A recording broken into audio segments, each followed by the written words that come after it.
직장인의 눈물. 연봉 1억 소득세 35%인데 종부세가 폭탄. 다주택자의 종합부동산세 세율이 최고 6%로 전년 대비 최고 2배 올라가면서 올해도 종부세 폭탄 논란이 거세다. 종부세율을 대폭 올리고도 집값을 못 잡은 정부가 논란을 자초한 측면도 있지만 시세 25억 원 미만인 1주택자의 평균 종부세가 50만 원에 그친다는 점에서 폭탄은 과하다는 지적이다. 특히 세율 6에서 45%를 적용하며 공제 혜택도 거의 없는 유리지갑 직장인의 근로소득세가 더 부담이라는 반론이 제기된다. 실패한 부동산 정책에 대한 비판 차원이 아니라 조세 형평성 차원에서 부동산 세제 전반을 들여다볼 필요가 있다는 의견이 제시되는 이유다. 소득세율 최고 45% 종부세율 6% 시세 9억 미만 1주택자 양도세 0점 무너진 조세 형평성은 어쩌고? 22일 정부와 부동산 업계 등에 따르면 이날 종부세 납세 고지서가 발송되면서 강남 아파트 두 채 보유자의 보유세가 1억 원에 육박한다는 하소연이 나왔다. 다주택자의 종부세 세율이 최고 6%까지 올라가면서 징벌적인 수준이 세금이라는 얘기다. 하지만 최고 45% 세율이 적용되는 근로소득세와 비교할 때 보유세를 포함해 부동산 세금은 여전히 낮다는 반론도 거세다. 문재인 정부 들어 소득세는 두 차례 인상됐다.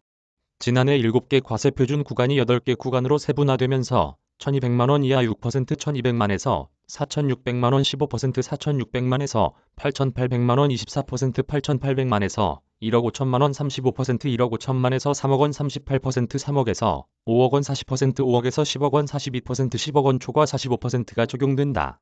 연봉 1억 원이 직장인이라면 소득세율이 35%에 달하지만 월급에서 자동으로 세금이 빠져나가다 보니 세금 납부에 대한 저항은 거의 없다. 체감도가 떨어져서다.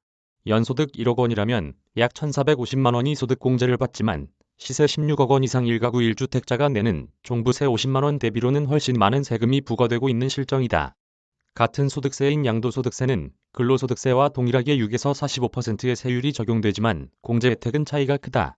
1가구 1주택자는 시세 9억 원 이하 주택 매각 시 세금을 아예 내지 않는다.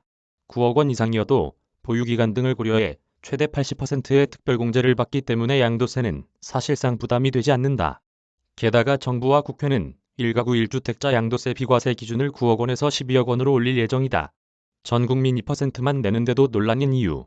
문재인 정부 실패한 부동산 정책 심판론. 그럼에도 올해 특히 종부세 폭탄 논란이 가열된 것은 문재인 정부의 부동산 정책 실패에 대한 반발 심리와 심판론이 영향을 주고 있다는 분석이다. 정부 관계자는 수요 억제 대책으로 종부세와 양도세를 강화했는데 결과적으로 집값이 더 오르면서 세금 정책에 대한 비판이 많은 상황이라며, 하지만 부동산 정책 차원이 아니라 전반적인 조세 형평성 차원에서 보면 양도세와 종부세가 근로소득세 대비 상대적으로 많이 낮다는 점에는 반론이 없을 것이라고 말했다.